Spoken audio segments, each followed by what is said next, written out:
Madhumuni ya kukutana kwetu siku ya leo hapa kwa ajili ya dua.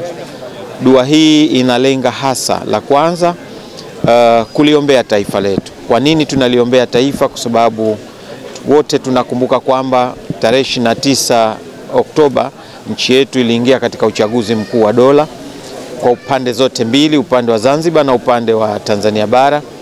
Na wakati wa uchaguzi ule mkuu wa dola, yapo baadhi ya maeneo kwenye sehemu za nchi yetu yalipata changamoto mbalimbali za vurugu ambazo kwa kweli kwa namna moja au nyingine zilisababisha madhara makubwa, ikiwemo kupoteza roho za watu, lakini pia athari kubwa ya kiuchumi kwa taifa letu na wananchi mmoja mmoja.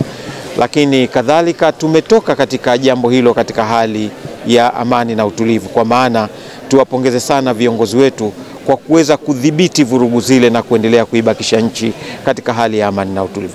Katika hali hiyo tukawiwa na sisi, mimi nikiwa mbunge, lakini na mwenzangu Mheshimiwa Mwakilishi Juma Usonge na madiwani wetu wote, tukasema tuje kwa wananchi wetu katika mwelekeo kwanza wa kurudi kumuomba Mwenyezi Mungu, kwa sababu wakati tunaingia kwenye siasa tulianza kwa maombi, wakati tunaingia kwenye kampeni tuliingia kwa maombi, wakati tunakwenda kwenye uchaguzi tulikwenda kwa maombi. Kwa hiyo wakati tunataka sasa kurudi kuanza kazi rasmi, nayo tumesema tuanze kwa maombi. Kwa hiyo tunamuomba Mwenyezi Mungu ajalie taifa letu liendelee kuwa na amani. Wale ambao wana dhamira mbaya kwa taifa letu kwa namna yoyote ile ya hujuma, basi Mwenyezi Mungu awabadili dhamira zao hizo, warudi kuwa na dhamira njema na kuhakikisha kwamba wote tunaungana kuhakikisha kwamba amani na utulivu inaendelea kutawala. Lakini jambo la tatu la kwa nini tunaomba dua hii ni kwa sababu ya kurudi kwa wananchi wenzetu. Wananchi wenzetu wa jimbo la Chaani walitupa imani, na baada ya kutupa imani walitaraji kuwa tuwalipe imani. Kwa hiyo tumekusanyika hapa kwa kumuomba Mungu kwamba sasa tumerudi. Walitutoa hapa kama ni wateule, tumerudi kama ni viongozi kamili. Tayari tumeshapata hati za kuchaguliwa na vile vile tumeshakula viapo vya kutekeleza majukumu hayo, na tayari tuna vielelezo vya kwamba sisi ndio viongozi halali wa jimbo la Chaani kwa ngazi ya mbunge, Mheshimiwa Mwakilishi pamoja na waheshimiwa madiwani. Kwa majukumu hayo sasa tumekuja mbele yao kwa kuja kuhakikisha kwamba yale tuliyoyaahidi wakati wa kampeni, yale yaliyopo kwenye ilani ya uchaguzi ya Chama cha Mapinduzi, mipango ya kitaifa iliyopo katika ngazi ya wilaya, mkoa, kwa upande wa Serikali ya Mapinduzi ya Zanzibar na ya Jamhuri ya Muungano wa Tanzania, ni wajibu wetu kwenda kuwasemea kwenye vyombo hivyo, na yale ya kutekeleza sisi kuhakikisha kwamba tunayatekeleza kama tulivyoahidi. Kwa hiyo matarajio yetu baada ya dua hii sasa tutakwenda kwenye hatua ya utekelezaji, na utekelezaji utakwenda kama ambavyo tulieleza kila kipengele kwa nafasi yake. Tulieleza wakati ule kuwa tuna mambo makubwa manne na bado hatujayasahau, ndio yale. La kwanza kuhakikisha usalama wa chakula jimboni, la pili kuhakikisha sekta ya elimu inakuwa kwa kasi kubwa, la tatu tulisema tutahakikisha umoja na mshikamano tunazidi kuimarisha, ndio maana mmeona tumekusanya watu mchanganyiko hapa, lakini jambo la nne ni suala la miundombinu mbalimbali ikiwemo maji safi na salama, afya, elimu, miundombinu ya barabara na kadhalika, nayo kuhakikisha kwamba kupitia serikali zetu mbili basi inapata msukumo mkubwa na kupata kujengwa katika viwango vinavyostahiki kwa wakati wa sasa.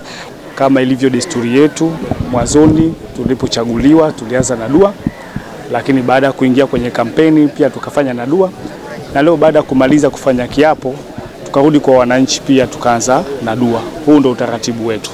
Sasa leo ndio inaonyesha dhahiri kwamba tumefungua milango sasa ya kuja jimboni kwa ajili ya kufanya kazi. Lakini pia la pili, tumekuja hapa kwa ajili ya kuomba hii dua, kuombea viongozi wetu wa kitaifa, lakini pia kuliombea taifa letu la Tanzania bara pamoja na visiwani. Kama mnavyofahamu, sisi tunaamini zaidi kwa Mwenyezi Mungu, hakuna jambo lililokuwa zito, yote yanakuwa ni mepesi. Kwa hiyo ndio maana kwamba tukasema tuwaombee dua viongozi wetu, Rais wa Jamhuri ya Muungano wa Tanzania pamoja na Rais wa Zanzibar. Kama tunavyofahamu hali ya nchi, purukushani mbalimbali, lakini kwa sisi kama viongozi wa jimbo la Chaani tukasema tuelekee kwa Mwenyezi Mungu, kumomba Mwenyezi Mungu ili kuweza haya mambo tofauti ambayo yanaendelea, basi Mwenyezi Mungu ayatilie baraka na yaondoe kabisa, ili nchi yetu iendelee kuwa na amani. Tunafahamu amani ikiondoka ni gharama kubwa sana kuirejesha. Amani ni kitu muhimu. Bila amani huwezi ukafanya kitu chochote kile. Huwezi kutembea, huwezi kufanya kazi zako, huwezi kutoka nje. Kwa ujumla huwezi kufanya kitu kikakuelekea kwa usalama zaidi. Kina mama tunaathirika akitokea matatizo makubwa kwa sababu hatuwezi kujitetea kwa aina yoyote ile. Wito wangu kwa wananchi na vijana, tuitunze amani, maana bila amani huwezi ukafanya jambo lolote lile. Hususa vijana tunawasisitiza kuwa wakae kwa utulivu ili wafanye kazi zao vizuri tu bila wasiwasi, kwa sababu tarehe 29 ilikuwa mtihani kwa Tanzania, na tunaona ndani ya TV, tunawaona vizuri tu wanavyohangaika, lakini na sisi tunaomba tusitarajie hayo, tuwe na amani zaidi.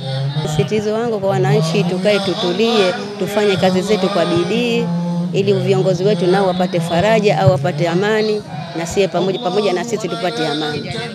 Ahadi walizoahidi waheshimiwa, mimi naamini 99 watazitekeleza, kwa sababu ni vijana, bado ni vijana ambao wana maendeleo mazuri na wanataka kulibadilisha hili jimbo liwe ni jimbo la ukweli kabisa, si ya kudanganya.